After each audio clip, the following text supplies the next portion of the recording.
નમસ્કાર, સ્વાગત છે આપનું મંતવ્ય ન્યૂઝમાં. હું છું આપની સાથે ફાલ્ગુની. સમાચારોની વાત કરીએ. આજરોજ હજીરાથી ઘોઘા વચ્ચે રોપેક્ષ ફેરી સર્વિસનું ઉદ્ઘાટન કરવામાં આવશે.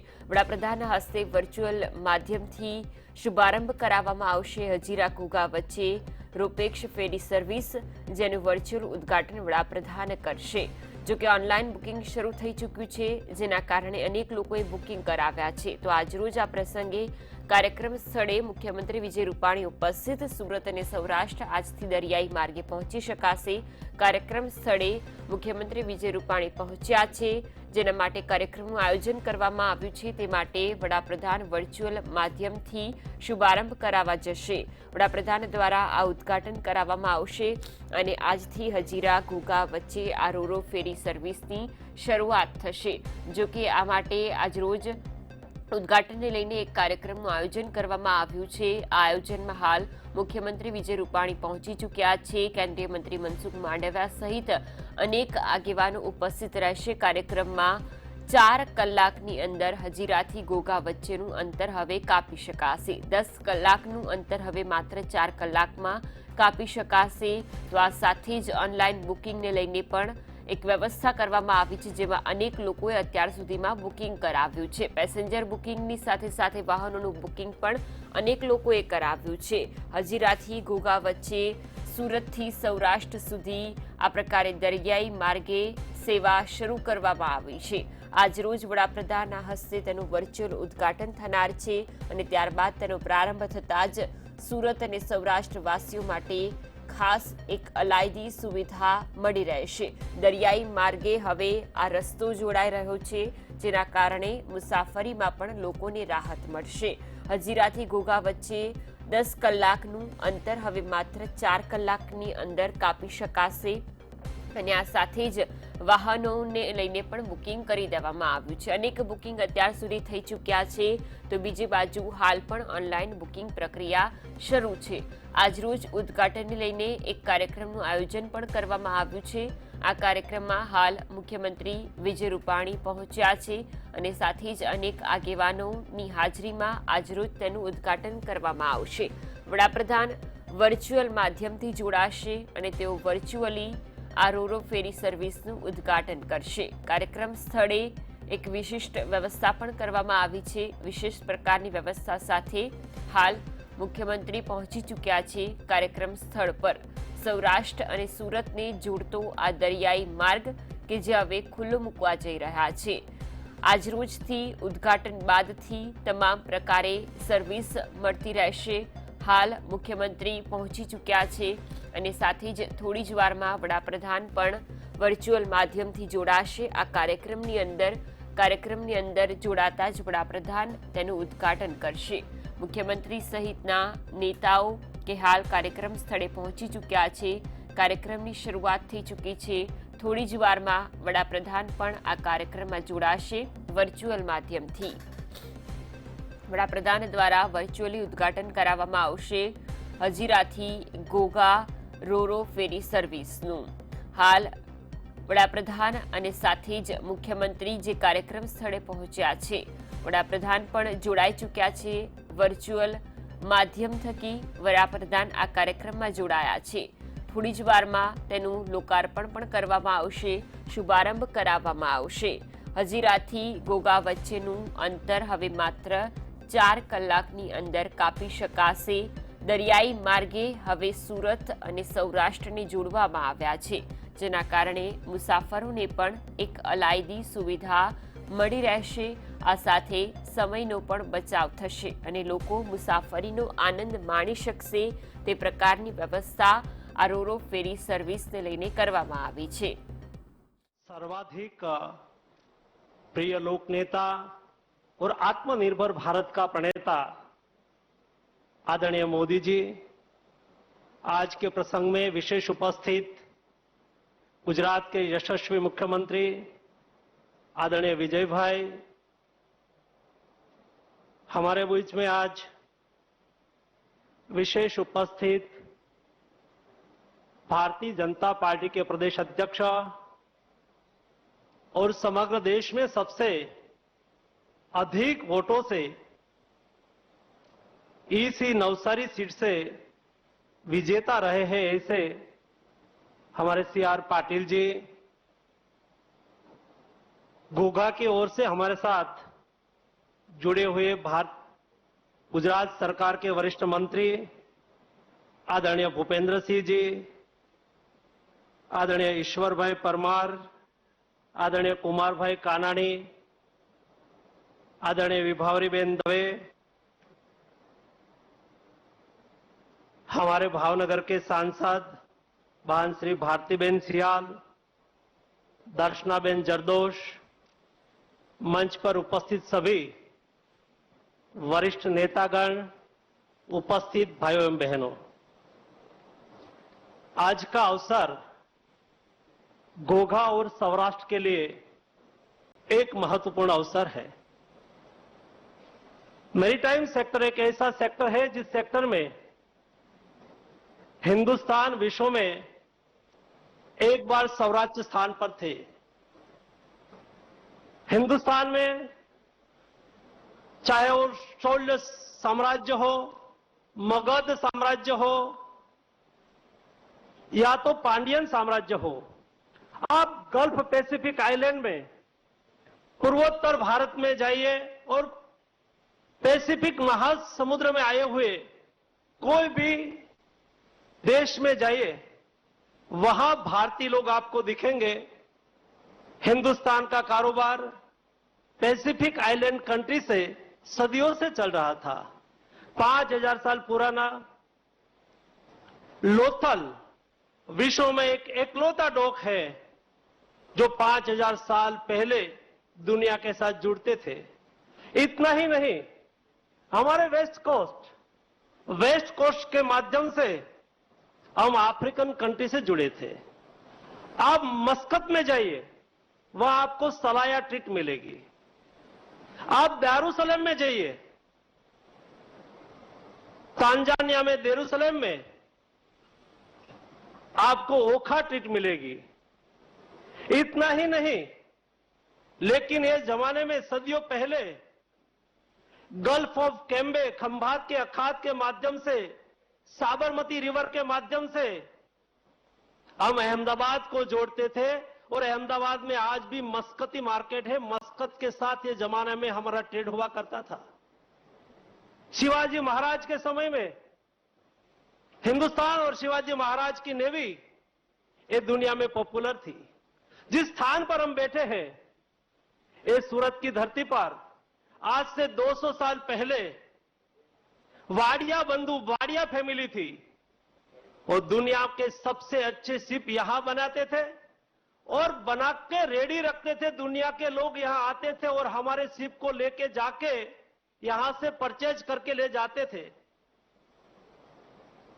और उसके बाद एक समय आया, इस समय में, अंग्रेज समय में, हमारा मैरीटाइम सेक्टर को पिछड़े रखा गया। हिंदुस्तान की शिप बिल्डिंग को गिराया गया और केवल रॉयल नेवी के लिए ही हिंदुस्तान में शिप बिल्डिंग होने लगा। इंडियन सीफेयर को हटाया गया और हिंदुस्तान का एक जाजरमान मैरीटाइम इतिहास, हिस्ट्री हमारी बन के रह गई। आजादी के 17 साल के बाद मोदी जी एक नया इतिहास रख रहे हैं। मोदी जी ने आत्मनिर्भर भारत के माध्यम से फिर से मैरीटाइम सेक्टर के प्रति अपना ध्यान केंद्रित किया। जो हमारी क्षमता थी उसको उजागर करने की कोशिश की। दोस्तों, मोदी जी की इच्छा शक्ति से आत्मनिर्भर भारत के माध्यम से जिस सेक्टर में हम नहीं थे, इस सेक्टर में आज हम पहुंचने लगे। आपने देखा होगा, केवल 35 दिन में, 45 दिन में मोदी जी ने हिंदुस्तान को सी प्लेन उड़ाने वाली कंट्री के कॉलेजियम में रख दिया और हिंदुस्तान में सी प्लेन उड़ा। मुझे पता है 20 मार्च के दिन मैरीटाइम बोर्ड और मेरे दीनदयाल पोर्ट की एक ज्वाइंट टीम ने हजीरा और दहेज और घोघा की विजिट की थी। भूतकाल की सरकारों ने जितने समय में डीपीआर नहीं बनता था, जितने समय में प्रोजेक्ट की तैयारी हो नहीं पाती थी, बीच में कोविड आ गया, लेकिन भी 6 महीने में एक बड़ा इंफ्रास्ट्रक्चर खड़ा करके सौराष्ट्र और सूरत को जोड़ने हम जा रहे हैं। ये मोदी जी की कार्यशैली की एक सबसे बड़ा एग्जाम्पल है। और इस मैरीटाइम सेक्टर को फिर से मोदी जी के नेतृत्व में, आज तक हिंदुस्तान में इतनी बड़ी रोपेक्स फेरी नहीं चली है जिसमें 500 से ज्यादा पैसेंजर बैठ सके, जिसमें 35 से 40 ट्रक आ सके, जिसमें 100 मोटर कार आ सके। ऐसी फेरी आज के दिन तक नहीं चली है। मैंने कल शाम को जाके देखा, कल सारा सूरत उत्साहित था। फेरी में, शिप में रोशनी की गई थी। कई लोग ने आके यहां मुलाकात ली और लास्ट 3-4 दिन से मुझे कॉल आ रहा है कि 10 दिन का बुकिंग फुल हो गया है। आप जरा कुछ हमारे लिए करिए, हम भी फेरी में जाना चाहते हैं। सारे सौराष्ट्र के सभी शहर आज हमारे साथ वर्चुअली जुड़े हुए हैं। सभी चैम्बर ऑफ कॉमर्स जुड़ी हुई है, सभी एनजीओ जुड़ी हुई है, सभी संस्थाएं जुड़ी हुई है। और आज उत्सुकता के साथ गोगा से हजीरा तक के फेरी का प्रारंभ के अवसर पर अपनी आकांक्षाओं के साथ, विकास के सपनों के साथ आज हमारे साथ जुड़ गए हैं। और ऐसी स्थिति में आज मोदी जी का एक सपना था कि सूरत को मुझे सौराष्ट्र के साथ जोड़ना है। इस सपनों में शामिल होने के लिए आज मोदी जी हमारे साथ जुड़े हैं। मैं मोदी जी का, यहां बैठे हुए सभी मंचासीन महानुभावों का और उपस्थित और प्रत्यक्ष अप्रत्यक्ष हमारे साथ जुड़े हुए सभी का हार्दिक हार्दिक स्वागत करता हूं।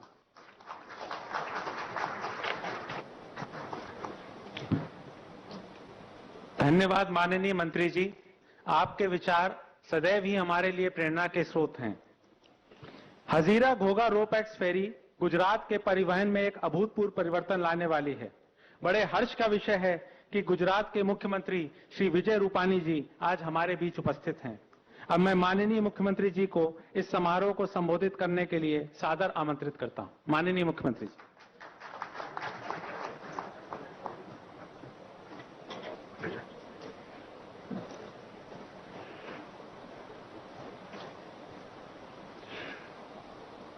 આજના કાર્યક્રમમાં ઉપસ્થિત ભારતના લોકપ્રિય પ્રધાનમંત્રી, જેમને વિશ્વમાં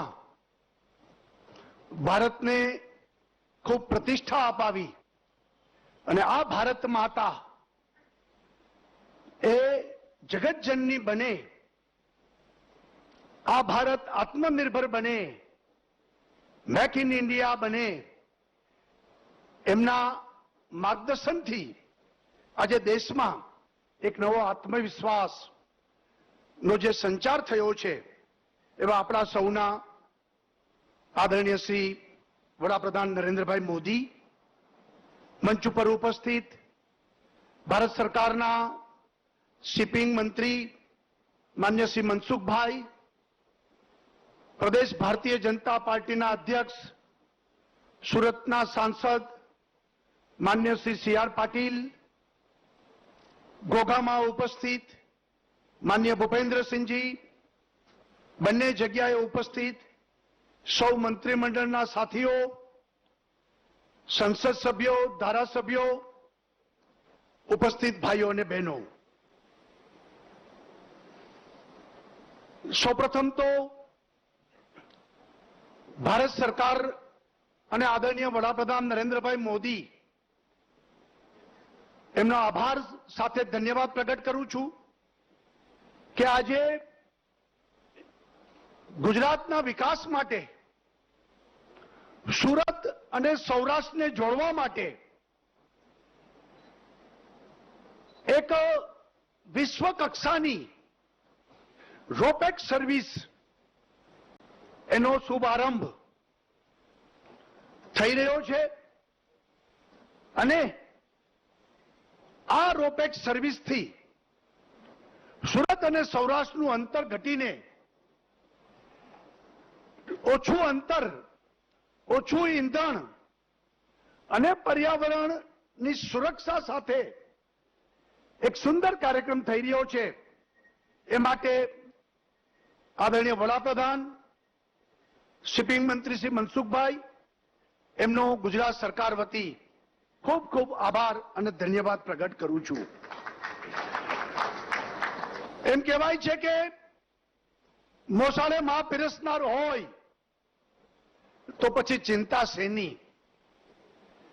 અને આમ પણ ગુજરાતે વર્ષો સુધી અન્યાય સહન કર્યો છે. હવે મોસાળે માં પીરસનાર છે ત્યારે આ ગુજરાતના સર્વાંગી વિકાસ માટે આપણે વડાપ્રધાન નરેન્દ્રભાઈ મોદીનું ત્યાંથી મદદ અને હૂફ માર્ગદર્શન સતત મળતું રહે છે. અને એને કારણે આજે ગુજરાતમાં વિવિધ પ્રોજેક્ટો આપણે નવા લાવી શક્યા, કરી શક્યા અને ગુજરાત એક વિકાસનું રોલ મોડેલ આપણા માટે બન્યું છે. અગાઉ મેં કીધું એમ અન્યાયની હારમાળા એ આપણે સહન કરી છે. પરંતુ નરેન્દ્રભાઈ વડાપ્રધાન બનતાની સાથે 17મા દિવસે નર્મદા ડેમ એની બધી મંજૂરી મળી ગઈ અને આજે એ મોટી આપણી જીવાદોરી યોજના એ દિલ્હીને કારણે, મોદીજીને કારણે સફળ થઈ. આપણે ક્રૂડ રોયલ્ટીનો પ્રશ્ન પણ વર્ષોથી સતાવતો હતો. એમાં પણ દિલ્હીથી મદદ મળી, નરેન્દ્રભાઈએ રસ લીધો અને ગુજરાતને 10,000 કરોડ રૂપિયા એ આપણે મળ્યા. બુલેટ ટ્રેનનો પ્રોજેક્ટ, આખા ભારતમાં પહેલી બુલેટ ટ્રેન, એ પણ આપણે નરેન્દ્રભાઈને કારણે, ભારત સરકારને કારણે મળી.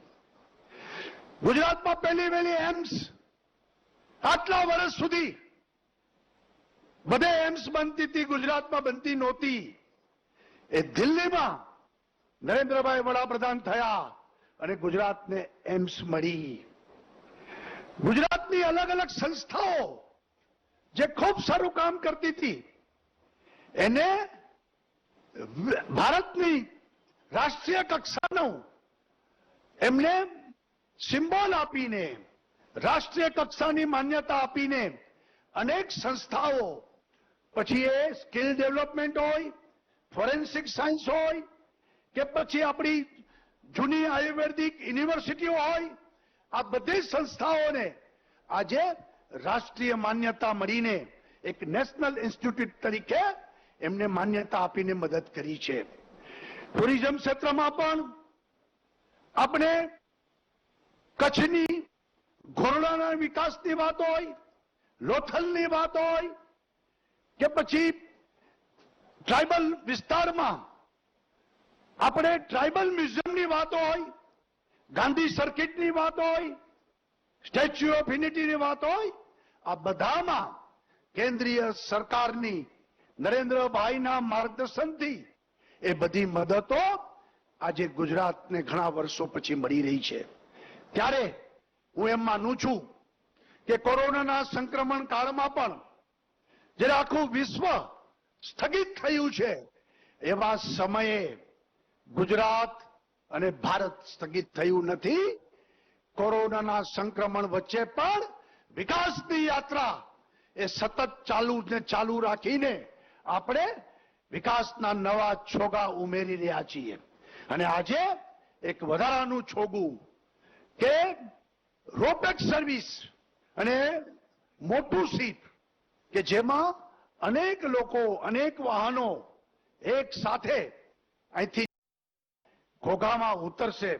અગાઉ જે મનસુખભાઈએ વાત કરી કે ગુજરાતનો આ સાગરકાંઠો, એની જાઓ જલાલી દુનિયાભરમાં આ સાગરકાંઠાને કારણે ત્યાંથી આપણે દુનિયાભરમાં વેપાર ઉદ્યોગ કરતા હતા.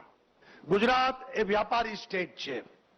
ગુજરાતના વ્યાપારી સાહસિક છે અને દુનિયા આખામાં ધંધો કરવા માટે એ ઉત્સુક હોય છે. ત્યારે ગુજરાતનો આ દરિયાકાંઠા ઉપરથી ભૂતકાળમાં લંકા હોય, સુમિત્રા હોય, જાવા હોય, આ બધી જગ્યાએ આપણે ધંધો કરતા હતા અને એમ કહેવાતું કે લંકાની લાડીને ઘોઘાનો વર. આ કહેવત હતી કે લંકાની લાડીને ઘોઘાનો વર. એના મૂળમાં આ દરિયાઈ મુસાફરી અને ટ્રાન્સપોર્ટેશન એને કારણે ઘોઘા અને લંકા એ જોડાયેલા હતા. આ દિવસો આદરણીય વડાપ્રધાન નરેન્દ્રભાઈ મોદીના સ્વપ્નથી એ દિવસો પાછા આવી રહ્યા છે અને ત્યારે હું એમ સમજુ છું કે ગુજરાતના પોર્ટોનો વિકાસ, ગુજરાતનો દરિયા કિનારો ધમધમતો બને અને દુનિયાભરનો અહીંથી લોડિંગ અનલોડિંગ થાય અને આ ગુજરાતનો દરિયાકાંઠો એ ભારતનો એક ગેટવે ઓફ ઇન્ડિયા બનશે અને આવનારા દિવસોમાં આખી દુનિયા સાથે જોડાઈને આપણે ગુજરાતના વિકાસની સાથે ભારતના વિકાસને આગળ વધારશું એવી મને પૂર્ણ શ્રદ્ધા છે.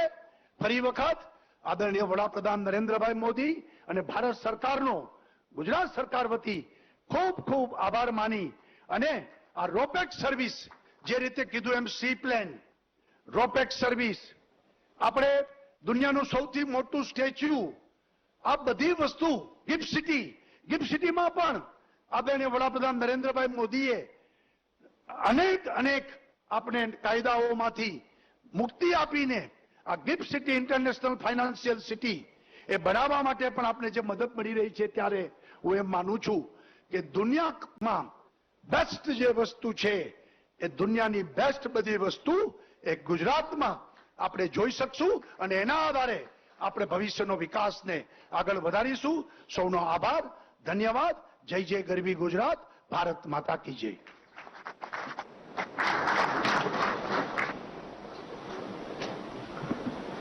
धन्यवाद सर. आदरणीय प्रधानमंत्री जी, हजीरा घोघा रोपैक्स फेरी के शुरू होने से खंबात के अखात के दोनों तरफ हर्ष की लहर है. आज हमारे साथ कई ऐसे लोग जुड़े हैं जो इस अवसर पर आपसे अपनी खुशी, अपनी आशाएं, अपनी आकांक्षाएं साझा करना चाहते हैं. समय की मर्यादा के कारण हम सब लोगों को तो आपसे नहीं जोड़ पा रहे हैं. आपकी अनुमति से मैं इनसे आपकी बात कराना चाहता हूं. सबसे पहले हम घोघा से श्री जेम भाई गोहिल जी से जुड़ रहे हैं. ये किसान हैं. जेम भाई.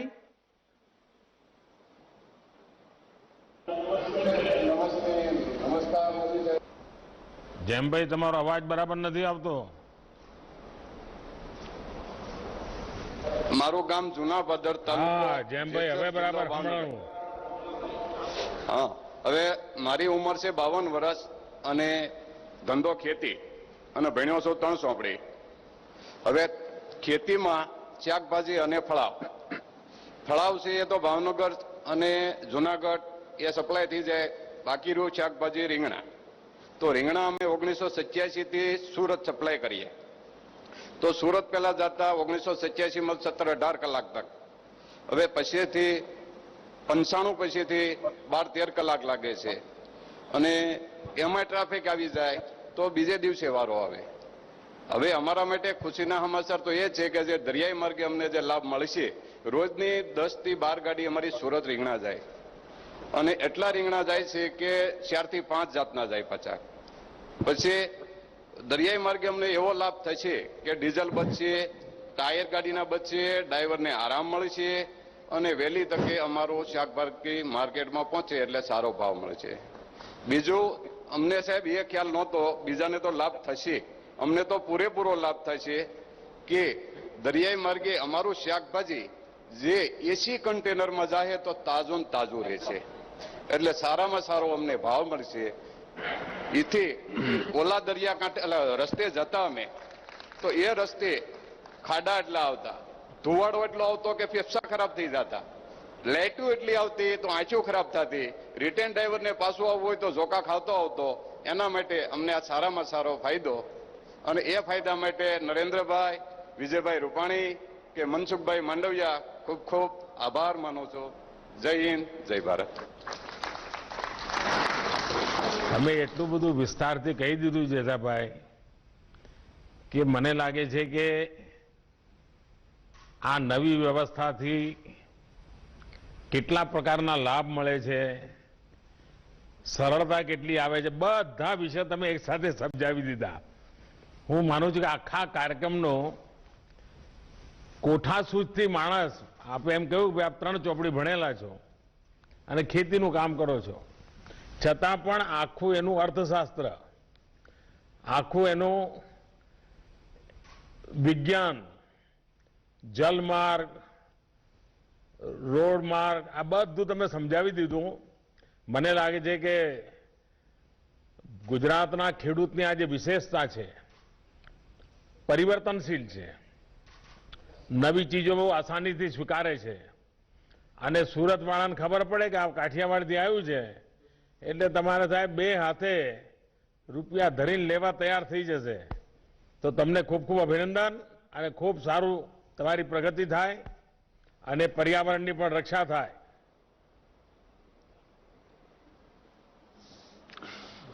अन्य कौन बात कर से?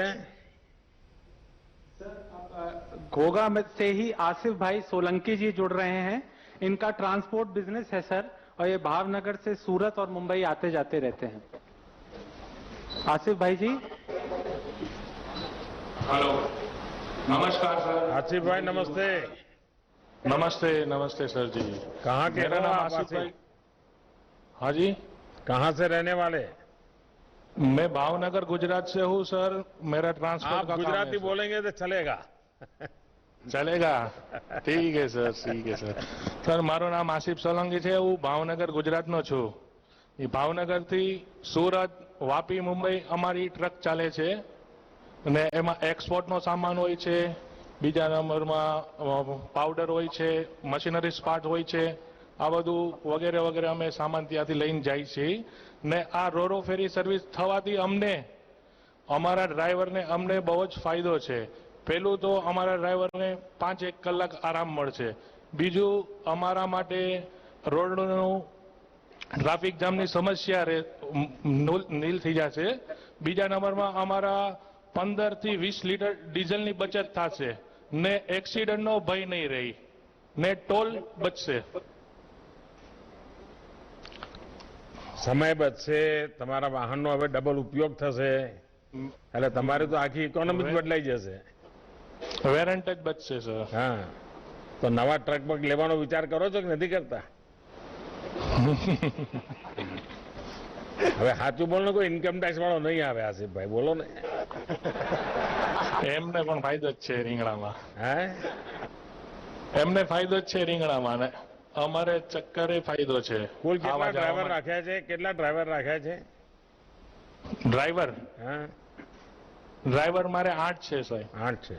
અને ટ્રક કેટલી હાજી. છે? 6. જો આવું ચાલતું હશે સાહેબ, 12 ડ્રાઈવર રાખવા જોઈએ. નહીં સર, કોઈ કોઈમાં તમે ડબલ એક ડ્રાઈવર ડ્રાઈવર જાય છે. પાસેથી આટલું બધું કામ ચાલતું હશે, હમ, પછી એની હમ, તબિયત બગડી જ જાય ને. નહીં સર, એ માટે તો અમારે આ રોરો ફેરી સર્વિસ છે ને. હવે આભાર, હવે આવીશ ભાઈ. આજે તમે ચાલુ કરો છે એ માટે અમારે જ ફાયદો છે સર. ડ્રાઈવરને આરામ, ઘણી વાર શું અકસ્માતનું એક કારણ આ હોય છે, હમ, હમ, હમ. ડ્રાઈવરને જેટલો આરામ મળવો જોઈએ એટલે નથી આપતા, ને ખેંચાવતા હોઈએ, કામ ખેંચાવતા હોઈએ, અને હા, સવારે હા, 4-5 વાગે આંખ ઢળી જાય તો એ બધું ગાય, બધા પૈસા તમારા બચાયેલા નકામા થઈ જાય. હમ, હમ, હમ, હમ. તો આટલું કરશો? સર હવે હા જી. ચાલો, ખૂબ ખૂબ ધન્યવાદ અને ખૂબ પ્રગતિ કરો આસિફભાઈ. ओके सर, तो हमारो खूब खूब आभार सर. नमस्कार. नमस्ते. जय हिंद. सर अब हजीरा से भी कुछ लोग बात करना चाह रहे हैं सर. उनमें सर सबसे पहले बात कराता हूं सर श्री नंदलाल जी से. ये सर कृषि पैदावार का भी व्यवसाय करते हैं और डायमंड ब्रोकर भी हैं सर. हेलो, नंदलाल जी बात करिए. नमस्ते मोदी सर. નંદલાલજી નમસ્તે. નમસ્તે સર. અમારું વર્ષોથી હજીરા ઘોઘાનું સપનું હતું અને આજ સાકાર થવા જઈ રહ્યું છે. હું ડાયમંડ બ્રોકર છું અને ખેતીવાડી સાથે સંકળાયેલો ખેતીવાડી કરું છું, અને મારે વારે વારે અવારનવાર જવાનું થતું હોય છે સૌરાષ્ટ્ર. અને આ રોરો ફેરીથી અમે વન ડેમાં, એક જ દિવસમાં અમારું કામ કરી અને પાછા અમારા હીરાના ધંધા સાથે જોઈન્ટ થઈ જઈશું. એનાથી અમને ઘણો બધો ફાયદો થવાનો છે. આ રોરો ફેરી એમની વર્ષોથી અમારી માંગણી હતી. મનસુખભાઈને મેં વારે વારે લેટર પણ લખેલા હતા. અમારા કુમારભાઈ કાનાણી, પ્રવીણભાઈ ઘોઘારીને રજૂઆત કરી હતી. તો આપ આ વિજયભાઈ, મનસુખભાઈ અને આપનો, મોદી સાહેબ, આપનો અમે ખૂબ ખૂબ આભાર માનીએ છીએ કે આ સેવા અમારા પબ્લિકને અમે પ્રોવાઈડ કરી છે. એની માટે ખૂબ ખૂબ ધન્યવાદ. અને આવતા દિવસોમાં સુરતથી સૌરાષ્ટ્રની અવરજવર પણ વધી જશે. ત્યાંની ખેતીવાડી કરવાની લોકો જશે અને એક દિવસમાં જ આવવાનો છે. તો લઘુ ઉદ્યોગો પણ ત્યાં ડેવલપ થવાના છે. હીરાના કારખાના થાય અને ખેતીવાડીનો અમે જે વસ્તુ નથી પકવતા એ હવે શાકભાજી કે બીજી કોઈ પકવી અને અહીંયા લાવશું. સમયના હિસાબે અમે નહોતા પકવી શકતા, શોર્ટ ટાઈમમાં આવશે. એનાથી ઘણો બધો ફાયદો થવાનો છે. ચાલો નંદલાલભાઈ, તમને અને તમારા બધા સાથીઓને તમે તો બહુ કમાલ કરી છે. સુરત આવો તો હીરા અને ભાવનગર આવો તો હળ. એક બાજુ હળ ચલાવવાનું, બીજી બાજુ હીરા ચમકાવાના. સાહેબ, અમે તમને ગુજરાતના મુખ્યમંત્રી હતા ને ત્યારે તમને મેં સાંભળ્યા છે રૂબરૂ, અને તમે એવું કીધું હતું કે હીરા સાથે બીજો પણ ધંધો ડેવલપ કરજો. એને એ અમે લક્ષ્યમાં લીધેલું છે. ચલીએ, અને સાહેબ, મારી વાત તમે યાદ રાખી અને બધા લાગુ કરીએ. બધા અભિનંદન. ओके, थैंक यू भैया. सर, अब गिरीश भाई वाघेला जी हैं सर. ये हीरा उद्योग में रत्न कलाकार हैं सर. ये हजीरा से ही जुड़ रहे हैं सर. साहब नमस्ते. नमस्ते साहब. हाँ गिरीशભાઈ. હા, હું સાહેબ હીરા ઘસું છું. ક્યાંના છો? 15 વર્ષથી. હે? ક્યાંના વતની? 15 વર્ષ. હા, વતની પાલીતાણા તાલુકાનું ગણધોળ ગામ. અચ્છા. ગણધોળ ગામનો હું વતની છું. 15 વર્ષથી હીરા કહું છું. અને આ પરેશાની બહુ થતી બસમાં જવાની. આ અમારી માટે બહુ ફાયદો થશે નાના માણસ માટે. હવે હજારો કારીગર છે. ખેડૂતના દીકરાને હે ની પરેશાની, એ તો ટ્રકમાં જતો રહે, ટ્રેક્ટરમાં જતો પણ રહે. ખેતી સાહેબ થોડી હોય ને, એટલે મારા પિતાજી છે ને, મમ્મી એક છે તો જવું પડે. એક નકરી ખેતીમાં કાંઈ થાય નહીં. પણ હવે હીરા હીરામાં પડી ગયા તો પછી જરા મહેનત કરવાનું મન નહીં થતું હોય. હવે મહેનત તો બે જગ્યાએ કરવી પડે ને સાહેબ. પણ હીરામાં તો એ ચાલે કમાઈ નકર હાલ. હવે ખેતરમાં જવું પડે ને બધું કઈ ગમતું નહીં હોય. હા, સારું સાહેબ, નમસ્તે. એટલે આવું કર્યું એકદમ. હે? ના, જવું નથી. ભલે ભલે, બેસો.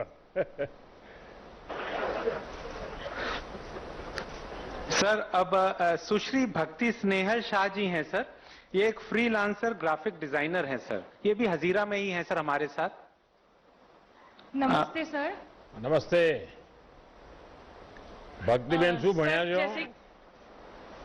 मैं पोस्ट ग्रेजुएशन કર્યું છે સર, હા, ડિઝાઇનિંગ. ક્યાંના છો? રહેવાના ક્યાંના છો? સુરતી જ છો કે સુરત. ફુરતી જ છો? સુરતમાં જ રહે. હા, સોરી. મેં કહ્યું હા, ફુરતી છો? સુરતી છું સર. હા સર, સુરતી તો છું. તમારા ડિઝાઇન ના નાને શું લેવા દે ફેરી સર્વિસ ને? હા, એ તો છે. હમણાં હું બિઝનેસના પર્પઝથી નહીં, પણ જેમ કે હું જૈન છું અને પાલીતાણા છે તે અમારું તીર્થ સ્થાન છે જ્યાં અમે ઘડી ઘડીએ દર્શન માટે જતા હોઈએ છીએ. તો જેમ કે આ ઘોઘા અને હજીરાની જે સર્વિસ ચાલુ થશે એનાથી અમે સુરતના જૈનોને ઘણો ફાયદો થશે. જેમ કે અમારે હમણાં વર્ષમાં 1 કે 2 વાર જઈ શકતા હતા, એની જગ્યાએ અમે દર્શન કરવા વારંવાર જઈ શકશું. અને આ સર્વિસ એટલી ઇઝી છે કે જેમ કે હું પોતે ડ્રાઈવ કરીને મારી મમ્મીને કે કોઈને પણ લઈ જવું હોય તો હું જાતે જઈ શકું છું. મારે કોઈના પર હવે આધાર નથી રાખવો પડતો આમાં. વાહ ભક્તિબેન, તમે તમારા નામ પ્રમાણે ગુણ છે તમને. Thank you sir. પાલીતાણાની ભક્તિ. રેગ્યુલર જાઓ છો પાલીતાણા? પૂરા ઉપર ચઢાઈ કરો છો કે નથી કરતા?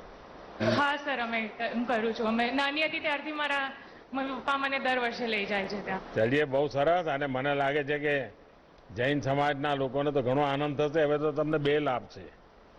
તમે જો જુનાગઢ જાઓ તો જે વૃદ્ધ લોકો ગિરનારની નહોતા જઈ શકતા, ખાસ કરીને દિગંબર, એમના માટે હવે બહુ સહેલું થઈ ગયું રોપવેના કારણે.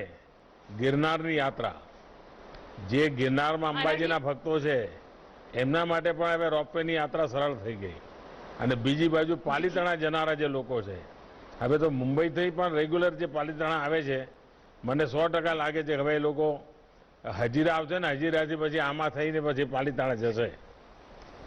જી સર, જરૂર. ચાલો ખૂબ ખૂબ અભિનંદન તમને બધાને. ખૂબ ખૂબ અભિનંદન. सर जुड़ना तो और भी कई लोग चाहते थे सर, मगर कार्यक्रम में समय की मर्यादा है सर, तो हम इन 5 लोगों को ही जोड़ सके. सर मैं अब आपसे अनुरोध करता हूं कि कृपया हजीरा पोर्ट में रोपैक्स टर्मिनल का डिजिटली उद्घाटन करने की कृपा करें. तत्पश्चात इस परियोजना से संबंधित जानकारी एक लघु फिल्म के माध्यम से प्रदर्शित की जाएगी. माननीय प्रधानमंत्री श्री नरेंद्र मोदी जी के कर कमलों द्वारा हजीरा में रोपैक्स टर्मिनल का उद्घाटन एवं हजीरा से घोघा के बीच रोपैक्स फेरी सर्विस का फ्लैग ऑफ.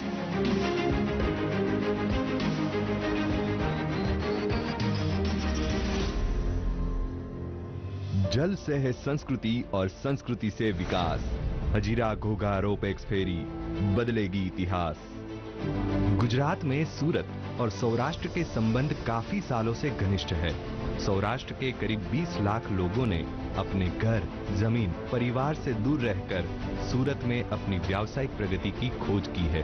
इसी खोज में वतन से दूरी कम ना हो, इसलिए हमारे देश के विजनरी प्रधानमंत्री श्री नरेंद्र मोदी जी के विजन की बदौलत अब सौराष्ट्र और सूरत जुड़ने जा रहे हैं जल मार्ग से, रोपैक्स फेरी सर्विस से. ऐसा प्रोजेक्ट है जो मेरे दिल को छुआ हुआ है.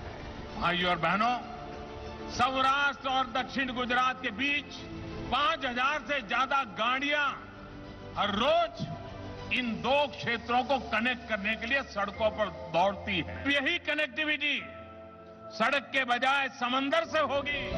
रोपैक्स यानी कि roll on roll of shipping, यह ऐसी शिपिंग फैसिलिटी है जो पहिए वाले वाहनों को जहाज के जरिए लाने ले जाने का कार्य करती है. सूरत का हजीरा बंदर और सौराष्ट्र का घोघा बंदर अब जुड़ेगा रोपैक्स फेरी सर्विस से, जिससे 370 किलोमीटर और 10 से 12 घंटे का सफर अब आपके अपने व्हीकल से ही तय होगा सिर्फ 4 घंटों में. सूरत और सौराष्ट्र के बीच एक साल में अंदाजन 18 लाख से ज्यादा बस और ट्रक का आवागमन होता है. और अब रोपैक्स फेरी के आ जाने से प्रति वर्ष तकरीबन 5 lakh passengers, 80,000 passenger vehicles, 50,000 two wheelers और 30,000 ट्रक का आवागमन हो पाएगा. और प्रतिदिन 3 ट्रिप के जरिए देश का करीब 33 लाख लीटर तक फ्यूल बच पाएगा. और इसी के साथ इस फेरी सर्विस से सौराष्ट्र के समुद्री तट के व्यापार उद्योग जैसे कि री रोलिंग मिल, सीमेंट उद्योग, लोह उद्योग, शिप रिसाइकलिंग एवं फूड प्रोसेसिंग जैसे व्यापार के रो और फिनिश्ड मार्केट का लॉजिस्टिक खर्च कम होगा, जिसके कारण व्यापार को मिलेगी एक नई उड़ान. दोनों क्षेत्रों का अंतर घटेगा और विकास बढ़ेगा. सौराष्ट्र के समुद्र तट के व्यवसाय का लाभ मिलेगा सूरत को, और सूरत एवं मुंबई जैसे महानगर जुड़ेंगे सौराष्ट्र से, जिससे बढ़ेंगे रोजगार के नए अवसर. सूरत में स्थित सौराष्ट्र के लोगों की दुआएं देगी एक नए भारत को आकार. આ સુરતી લાલાને છોકરાઓનો જન્મદિવસ મનાવવો હોય તો હવે આ ફેરી સર્વિસો બુક કરાવીને જન્મદિવસ પણ ત્યાં સમુદ્રની વચ્ચે જઈને ઉજવી શકાય. सूरत और सौराष्ट्र को जोड़ता यह मिलन सागर से पहियों का है. यह मिलन राष्ट्र विकास की साक्षी ऐसी आने वाली सदियों का है.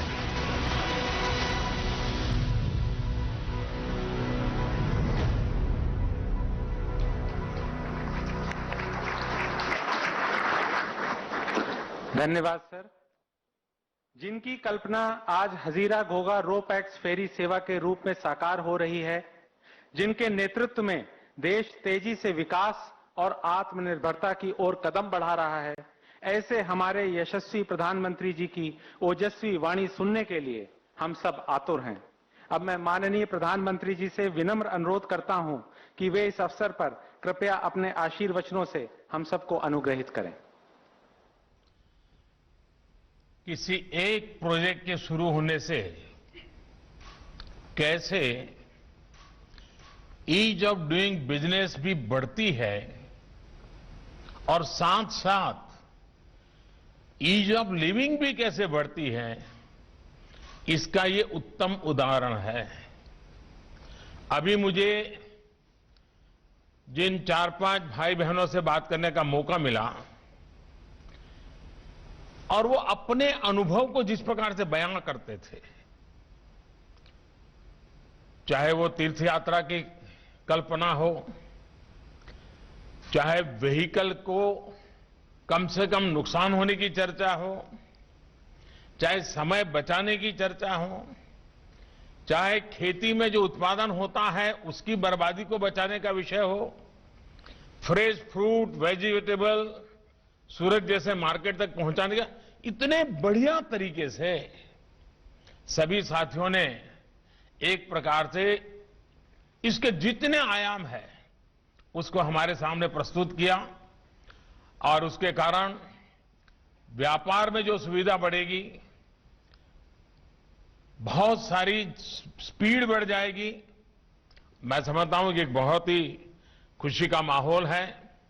व्यापारी, कारोबारी हो, कर्मचारी हो, श्रमिक हो, किसान हो, स्टूडेंट्स हो, हर किसी को इस बेहतरीन कनेक्टिविटी का लाभ होने वाला है। जब अपनों के बीच की दुनिया कम होती है तो मन को भी बहुत संतोष मिलता है। आज एक तरह से गुजरात के लोगों को दीपावली के त्योहार का ये बहुत बड़ा उपहार भी मिल रहा है। खुशी के इस अवसर पर उपस्थित गुजरात के मुख्यमंत्री श्रीमान विजय रूपाणी जी,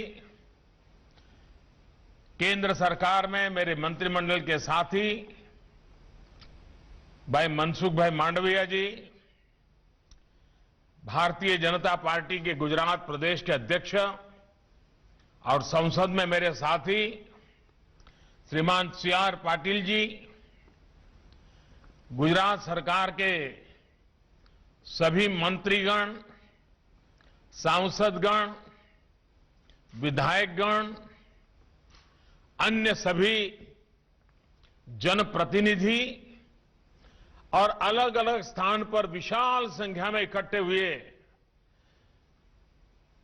मेरे प्यारे भाइयों और बहनों, आज घोघा और हजीरा के बीच रोपैक्स सेवा शुरू होने से सौराष्ट्र और दक्षिण गुजरात दोनों ही क्षेत्रों के लोगों का बरसों का सपना पूरा हुआ है, बरसों का इंतजार समाप्त हुआ है।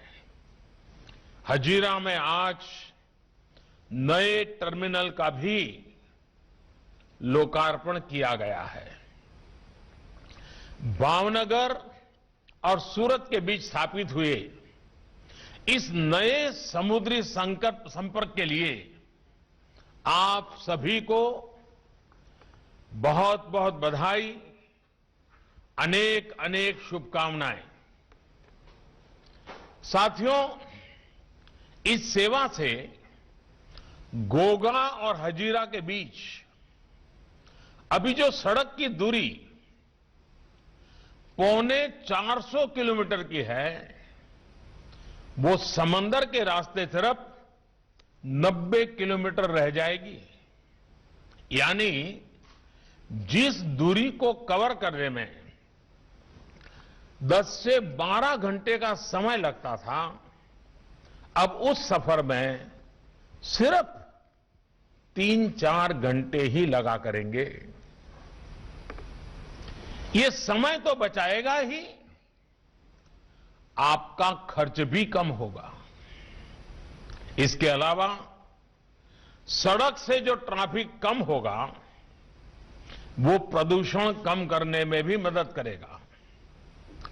जैसा यहां अभी बताया गया, साल भर में, यह आंकड़ा अपने आप में बहुत बड़ा आंकड़ा है, साल भर में करीब 80,000 यात्री, यानी 80,000 यात्री गाड़ियां, कार, करीब करीब 30,000 ट्रक इस नई सेवा का लाभ ले सकेंगे।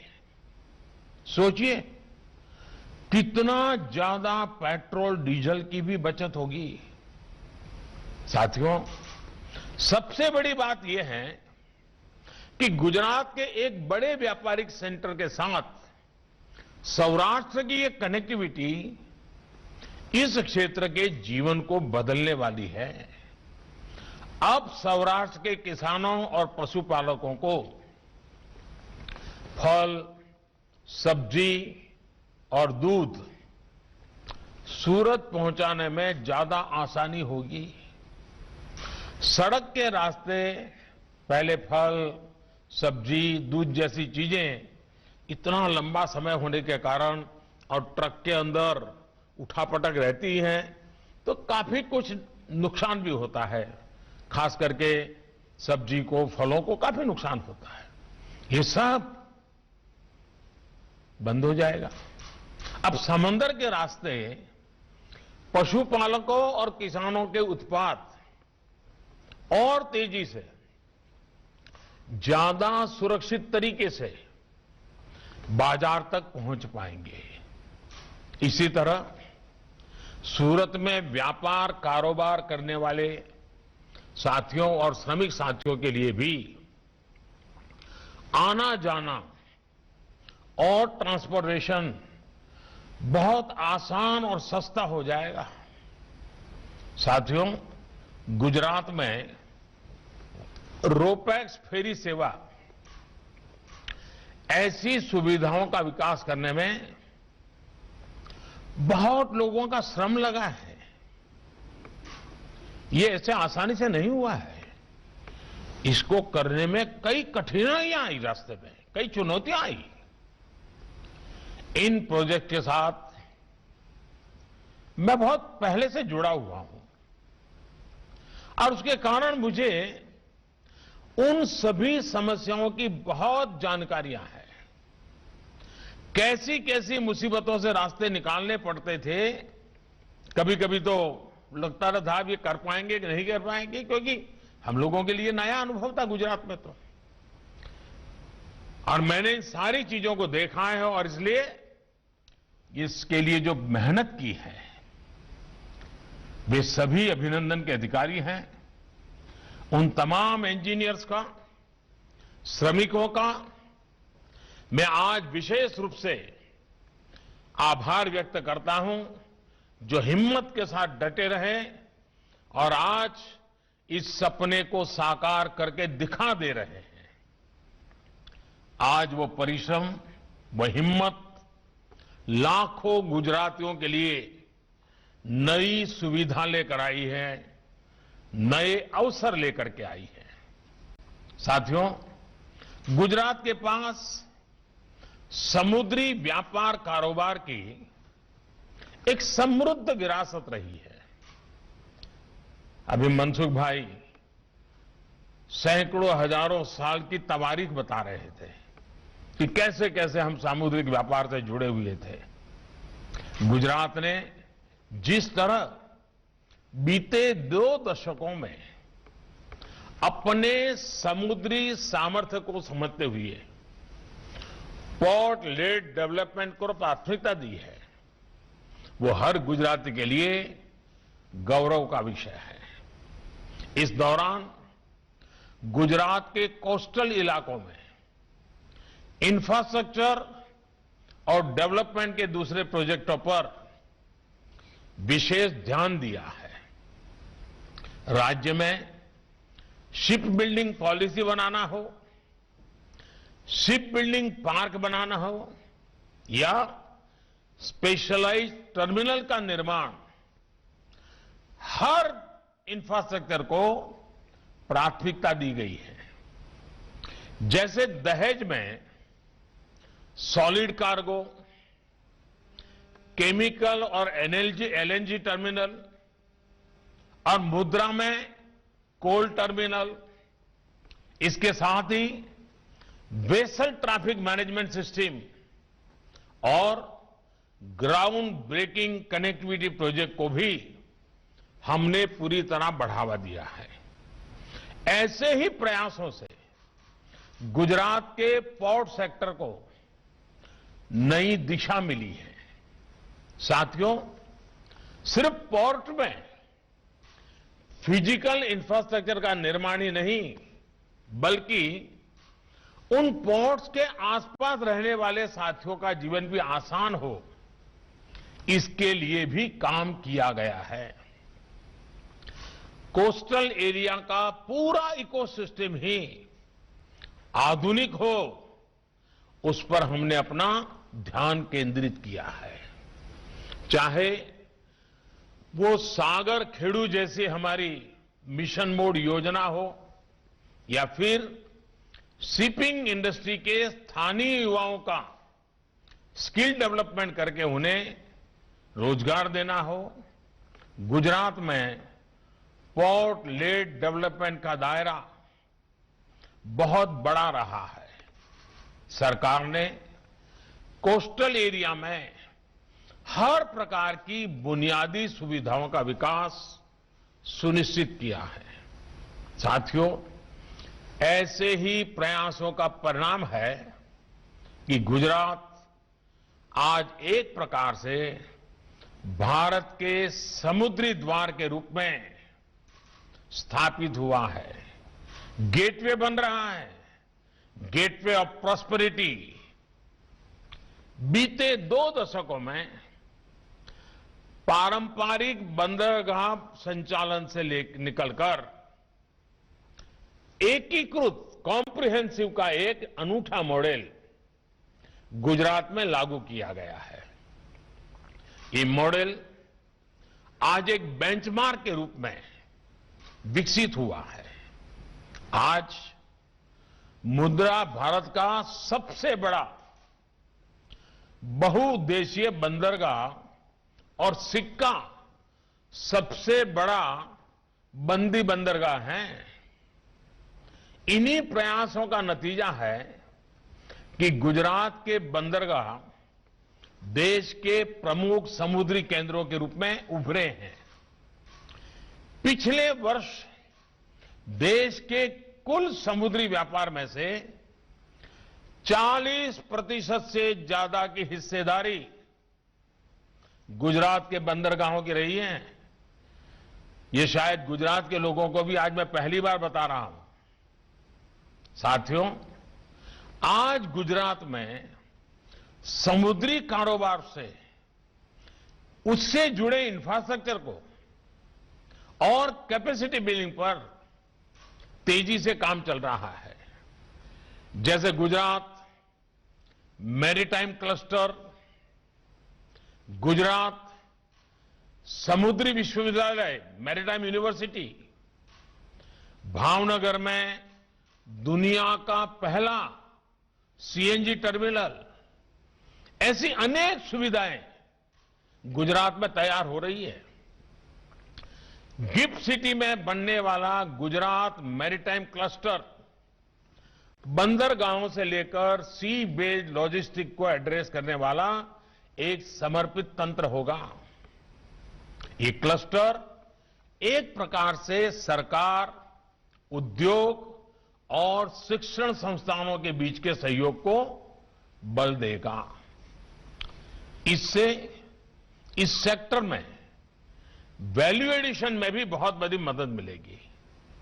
साथियों, बीते वर्षों में दहेज में भारत का पहला रासायनिक टर्मिनल बना, पहला एलएनजी टर्मिनल बना। अब भावनगर पोर्ट पर दुनिया का पहला सीएनजी टर्मिनल स्थापित होने जा रहा है। सीएनजी टर्मिनल के अलावा भावनगर बंदरगाह पर रोरो टर्मिनल, लिक्विड कार्गो टर्मिनल और कंटेनर टर्मिनल जैसी सुविधाएं भी तैयार की जा रही है। तो आज रोज हजीरा અને ઘોઘા વચ્ચે રોરો ફેરી સર્વિસનો વડાપ્રધાન દ્વારા વર્ચ્યુઅલી શુભારંભ કરવામાં આવ્યો છે। સાથે જ વડાપ્રધાન દ્વારા કહેવામાં આવ્યું કે આ સર્વિસથી અનેક લોકોને લાભ મળશે। જે અંતર 10 થી 12 કલાકનું હતું તે અંતર ઘટીને 4 કલાકનું થશે અને 1 વર્ષની અંદર 5 લાખ જેટલા મુસાફરો તેનો લાભ લેશે તે પ્રકારની શક્યતા પણ સેવવામાં આવી છે. રોપેક્સથી 10 કલાકનું જે અંતર છે તે ઘટીને હવે 4 કલાક થશે અને મુસાફરોને તેનો ફાયદો થશે. ખાસ પશુપાલકો અને ખેડૂતોને પણ તેનો ફાયદો મળશે.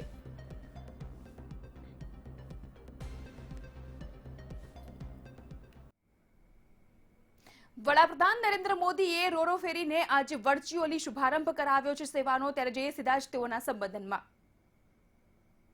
आज बंगाल की खाड़ी में, हिंद महासागर में अपनी क्षमताओं को हम अभूतपूर्व रूप से विकसित कर रहे हैं.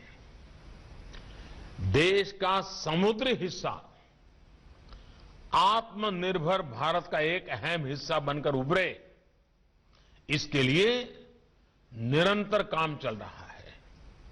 सरकार के इन प्रयासों को गति देने के लिए एक और बड़ा कदम उठाया जा रहा है. अब मिनिस्ट्री ऑफ शिपिंग का भी नाम बदला जा रहा है. अब यह मंत्रालय ministry of ports, shipping and waterways के नाम से जाना जाएगा. उसका विस्तार किया जा रहा है.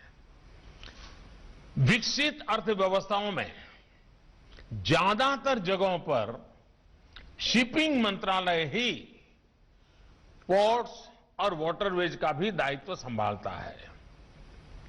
भारत में शिपिंग मंत्रालय पोर्ट्स और वाटरवेज से जुड़ी काफी कार्यों को करता रहा है. अब नाम में अधिक स्पष्टता आने से काम में भी अधिक स्पष्टता आ जाएगी. साथियों, आत्मनिर्भर भारत में ब्लू इकोनॉमी की हिस्सेदारी को मजबूत करने के लिए समुद्र से जुड़े लॉजिस्टिक्स को मजबूत करना बहुत जरूरत है. ये इसलिए जरूरी है क्योंकि हमारी अर्थव्यवस्था पर लॉजिस्टिक्स पर होने वाले खर्च का प्रभाव ज्यादा है. यानी सामान को देश के एक हिस्से से दूसरे हिस्से में ले जाने पर दूसरे देशों की अपेक्षा हमारे देश में आज भी खर्च ज्यादा होता है. वाटर ट्रांसपोर्ट से कॉस्ट ऑफ लॉजिस्टिक्स उसको बहुत कम किया जा सकता है. इसलिए हमारा फोकस एक ऐसे इकोसिस्टम को बनाने का है जहां कार्गो की सीमलेस मूवमेंट सुनिश्चित हो सके. आज एक बेहतरीन इंफ्रास्ट्रक्चर के साथ साथ बेहतर मैरीटाइम लॉजिस्टिक के लिए सिंगल विंडो सिस्टम पर भी हम काम करने के लिए आगे बढ़ रहे हैं. उसकी तैयारियां चल रही हैं. साथियों, लॉजिस्टिक्स पर होने वाले खर्च को कम करने के लिए अब देश मल्टी मॉडल कनेक्टिविटी की दिशा में एक बहुत ही होलिस्टिक व्यू के साथ और दीर्घकालीन सोच के साथ आगे बढ़ रहा है. कोशिश यह है कि रोड, रेल, एयर और शिपिंग जैसे इंफ्रास्ट्रक्चर की आपस में कनेक्टिविटी भी बेहतर हो और उसमें जो साइलोज आते हैं उनको भी दूर किया जा सके. देश में मल्टी मॉडल लॉजिस्टिक पार्क्स का निर्माण भी किया जा रहा है और देश के भीतर ही नहीं बल्कि अपने पड़ोसी देशों के साथ भी मल्टी मॉडल कनेक्टिविटी के विकास के लिए मिलकर काम हो रहा है. मुझे विश्वास है कि इन तमाम प्रयासों से हम अपनी लॉजिस्टिक कॉस्ट को बहुत कम कर पाने में सफल हो जाएंगे. लॉजिस्टिक्स की कीमत को काबू में रखने के लिए जो प्रयत्न हो रहे हैं, इन्हीं प्रयासों से अर्थव्यवस्था को भी नई गति मिलेगी. साथियों, त्योहारों के इस समय में खरीदारी भी खूब हो रही है. इस खरीदारी के समय मैं जरा सूरत के लोगों से थोड़ा आग्रह करूंगा क्योंकि उनको तो दुनिया में जाना आने का बड़ा रूटीन होता है. मैं इस खरीदारी के समय वोकल फॉर लोकल, ये वोकल फॉर लोकल का मंत्र भूलना नहीं है। Vocal for local. और मैंने देखा है कि लोगों को लगता है कि दिए खरीद लिए तो मतलब हम आत्मनिर्भर, जी नहीं, हर चीज में ध्यान देना है। वरना इन दिनों सिर्फ दिए को ही, अरे भाई हम भारत का दिया लेंगे, अच्छी बात है, लेकिन आप अगर खुद देखोगे अपने शरीर पे, अपने घर में इतनी चीजें बाहर की होगी जो हमारे देश के लोग बनाते हैं, हमारे छोटे छोटे लोग बनाते हैं। हम उनको क्यों अवसर न दें? देश को आगे बढ़ाना है ना दोस्तों, तो उसके लिए हमारे इन छोटे छोटे लोगों को, छोटे छोटे व्यापारियों को, छोटे छोटे कारीगरों को, छोटे छोटे कलाकारों को, गांव की हमारी बहनों को, वे जो चीजें बनाती है, अनेक प्रकार की चीजें बनाती है, एक बार लेकर के देखिए तो सही और गर्व से दुनिया को बताइए ये हमारे गांव के लोगों ने बनाया, हमारे जिले के लोगों ने बनाया, हमारे देश के लोगों ने बनाया। देखिए आपका भी सीना चौड़ा हो जाएगा, दिवाली मनाने का मजा और आएगा। इसलिए vocal for local, vocal for local, कोई कॉम्प्रोमाइज नहीं करेंगे। देश आजादी के 75 साल मनाने वाला है, तब तक ये मंत्र हमारे जीवन का मंत्र बन जाए, हमारे परिवार का मंत्र बन जाए, हमारे घर के हर व्यक्ति के मन में भाव पैदा हो, इस पर हमारा बल होना चाहिए। और इसलिए ये दिवाली वोकल फॉर लोकल का एक टर्निंग पॉइंट बन जाए। मैं मेरे गुजरात के भाइयों बहनों से जरा हक से भी मांग सकता हूं, और मुझे पता है कि आप कभी निराश नहीं करोगे। अभी नंदलाल भी बता रहे थे ना कि आपने बहुत पहले मुझे कहा था, मैंने इसको लागू किया। देखिए मुझे कितना संतोष हुआ कि कभी नंदलाल जी को एक बात बताई होगी जो उन्होंने सुनी होगी, उन्होंने आज उसको लागू कर दिया। आप भी सब, मेरे लिए तो हर कोई नंदलाल है। आइए हम मेहनत करें, मेरे देश के गरीबों के लिए कुछ करें, दिवाली मनाएं, उनके घर में भी दिवाली मने, दिया जलाएं, गरीब के घर में भी दिया जलाएं, वोकल फॉर लोकल के मंत्र को और आगे बढ़ाएं। मुझे विश्वास है कि कोरोना के इस समय में आप सब भी पूरी सावधानी के साथ त्योहारों को मनाएंगे, क्योंकि आपकी रक्षा वो भी देश की ही रक्षा है। मेरे प्यारे भाइयों बहनों, पूरे देश के सभी नागरिक भाइयों बहनों को मैं आने वाले दिनों में, धनतेरस हो, दीपावली हो, गुजरात के लिए नया वर्ष आएगा, हर बात के लिए, हर त्योहार के लिए बहुत बहुत शुभकामनाएं देता हूं। बहुत बहुत धन्यवाद।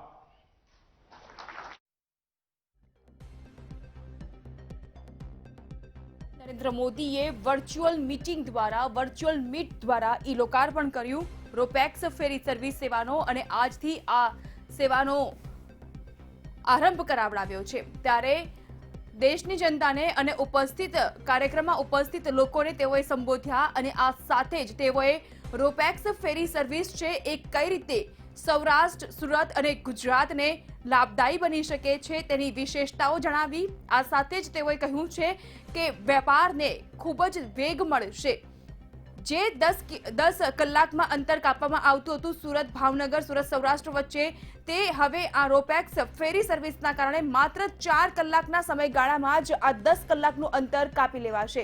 લીલી ઝંડી બતાવીને વડાપ્રધાન નરેન્દ્ર મોદીએ રોપેક્સ ફેરી સર્વિસનું ઈ લોકાર્પણ કરાવ્યું અને ત્યારબાદ તેઓએ લોકોને સંબોધતા દિવાળીનો તહેવાર નજીક આવી રહ્યો છે, શુભકામના પાઠવી અને વોકલ ફોર લોકલ એટલે કે આપણા જે લઘુ ગૃહ ઉદ્યોગ છે, નાના વેપાર છે અને સ્વદેશી બનાવટ છે તેને પ્રાધાન્ય આપવા માટે અને તે લોકોના ઘરમાં પણ દિવાળીનો પ્રકાશ ફેલાવવા માટે તેઓએ દેશવાસીઓને સંબોધન કર્યું। દિવાળીનો તહેવાર નજીક આવી રહ્યો છે ત્યારે ઓનલાઈન શોપિંગ કરવાને બદલે તેઓએ સ્થાનિક જે પ્રોડક્ટ્સ હોય છે, ચીજ વસ્તુ હોય છે તેની ખરીદારી કરવા માટે તેઓએ આહવાન કર્યું છે અને વોકલ ફોર લોકલ એ જ આપણા જીવનનો મંત્ર હોવો જોઈએ, એ જ આપણા પરિવારનો મંત્ર હોવો જોઈએ। અને જો આ મંત્ર અપનાવીને આપણે દિવાળીના પ્રકાશના પર્વની ઉજવણી કરીશું તો આ વખતની દિવાળી આપણા સૌ કોઈ માટે કંઈક અલગ જ હશે। અને આ તો હજુ શરૂઆત છે, પરંતુ આપણે જો વોકલ ફોર લોકલના નિયમને મંત્રને અપનાવીશું તો આગામી સમયમાં આપણા દેશને આર્થિક વૃદ્ધિ અપાવવામાં આ જે મંત્ર છે એ ખૂબ જ સશક્ત અને સક્ષમ બનશે, કારણ કે દેશના આર્થિક દરને અને આર્થિક વૃદ્ધિને પણ આપણે ગતિ અપાવવાની છે. અને કોરોનાની મહામારીમાં જે નાના ગૃહ ઉદ્યોગ છે, લઘુ ઉદ્યોગ છે, નાના નાના વેપારીઓ છે કે જેઓ રોજીરોટી કમાવા માટે તનતોડ મહેનત કરે છે, ત્યારે તેવા લોકોને પ્રોત્સાહન આપવા માટે અને તેઓની દિવાળીને પણ વધુ રોનક વધારવા માટે પણ વોકલ ફોર લોકલ અપનાવવાનો વડાપ્રધાન નરેન્દ્ર મોદીએ ફરી એક વખત દેશની જનતાને હુંકાર કર્યો છે.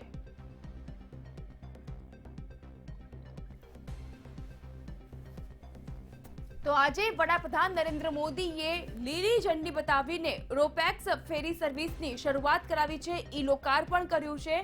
તેવા સંજોગોમાં તેઓએ અમુક એવી ખાસ બાબત ઉપર પણ ધ્યાન આપ્યું છે. જે 10 કલાકનું અંતર સુરત અને સૌરાષ્ટ્ર વચ્ચે તે હવે આ સર્વિસ અને સેવાને કારણે 4 કલાકમાં જ કાપી શકાશે. આ સાથે જ વડાપ્રધાન નરેન્દ્ર મોદીએ દિવાળીની ભેટ આપી છે ગુજરાતની જનતાને, દેશની જનતાને, કારણ કે રોપેક્સ ફેરી સર્વિસને લઈને વેપાર ઉદ્યોગને પણ વેગ મળશે. કહી શકાય કે તેઓએ પોતાના નિવેદનમાં એ પણ કહ્યું, સંબોધનમાં એ પણ મુદ્દાનો ઉલ્લેખ કર્યો, રોડ, રેલ, એર અને શિપિંગ વચ્ચે જે કનેક્ટિવિટી છે તેને હજુ પણ વધુ સુદૃઢ અને સક્ષમ બનાવવાની જરૂર છે અને આગામી દિવસમાં તે કનેક્ટિવિટી પણ સુચારુ રૂપ થઈ જશે તેવો તેઓએ આશાવાદ અને વિશ્વાસ પણ વ્યક્ત કર્યો છે. આ સાથે જ જે પણ સર્વિસ, જે પણ પ્રોજેક્ટની તેઓએ ચર્ચા કરી તેના નામનો ઉલ્લેખ કરીને તેઓએ એ પણ કહ્યું કે નામમાં સ્પષ્ટતા હોવાની સાથે જ કામમાં પણ સ્પષ્ટતા આવી શકશે.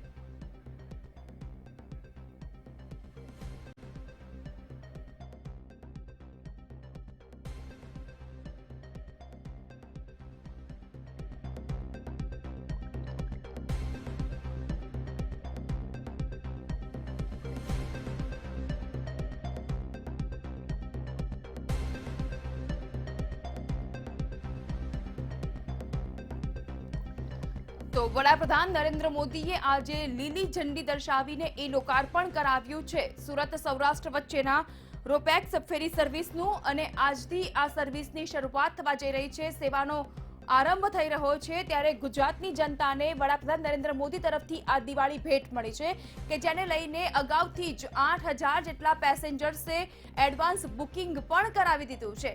દિવાળી આગળ આવી રહી છે, ગણતરીના દિવસોમાં પર્વની શરૂઆત થઈ જશે. તેવા સંજોગોમાં વડાપ્રધાન નરેન્દ્ર મોદીનું આ એક અનોખું આકર્ષણ અને અનોખી ભેટ દેશના હવાલે ગુજરાતીઓના નામે તેઓએ જે પ્રકારે દેશવાસીઓને સંબોધ્યા તેમાં તેઓએ દેશના વિકાસને વધુ ગતિવંત અને વધુ તેજી અપાવવા માટે પણ તેઓએ પહેલ કરવાની વાત કરી છે.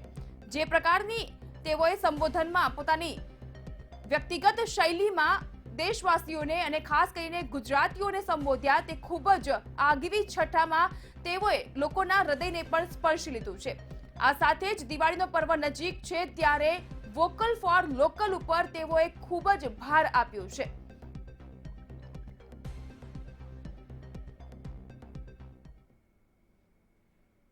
આજે રોપેક્સ સર્વિસની શરૂઆત થઈ છે. અત્યારે જોઈ શકીએ છીએ સુરતમાં આ પ્રકારે જે ખૂબ જ અદ્યતન એવું કહી શકાય તે પ્રકારની દરિયાઈ માર્ગે આ રોપેક્સની શરૂઆત આજે પ્રધાનમંત્રી નરેન્દ્ર મોદી દ્વારા શરૂ કરી દેવામાં આવી છે. ત્યારે લોકોમાં પણ ખૂબ જ ઉત્સાહ જોવા મળી રહ્યો છે.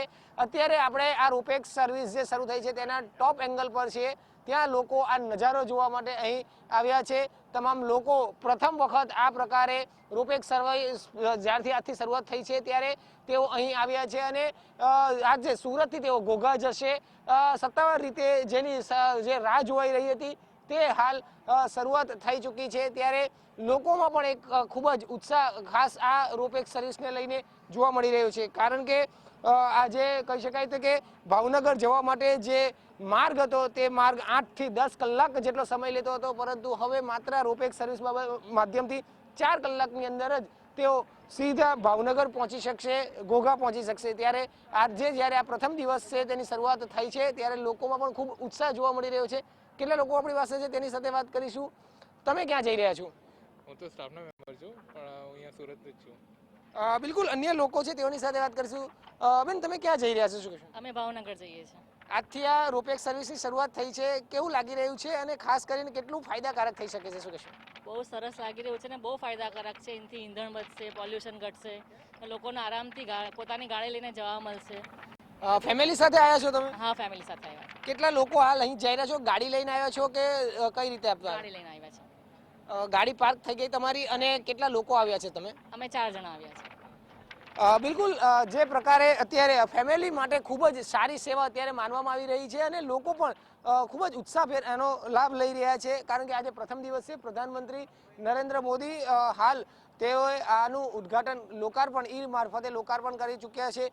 થોડા સમયમાં આ જે રોપેક્સ સર્વિસ છે તે અહીંથી પ્રસ્થાન થશે અને આવનાર દિવસમાં 3 વાર આ 3 ટ્રીપ મારશે અને કહી શકાય કે 500થી વધુ મુસાફરો આ જે રોપેક્સ સર્વિસ છે તેનો લાભ લઈ શકશે. એટલે કે ખૂબ જ પોલ્યુશનના માધ્યમથી પણ ખૂબ જ મોટો ફાયદો હાલ આનેથી થવા જઈ રહ્યો છે. તો સાથે સાથે સમયની પણ ખૂબ જ મોટી બચત થઈ રહી છે.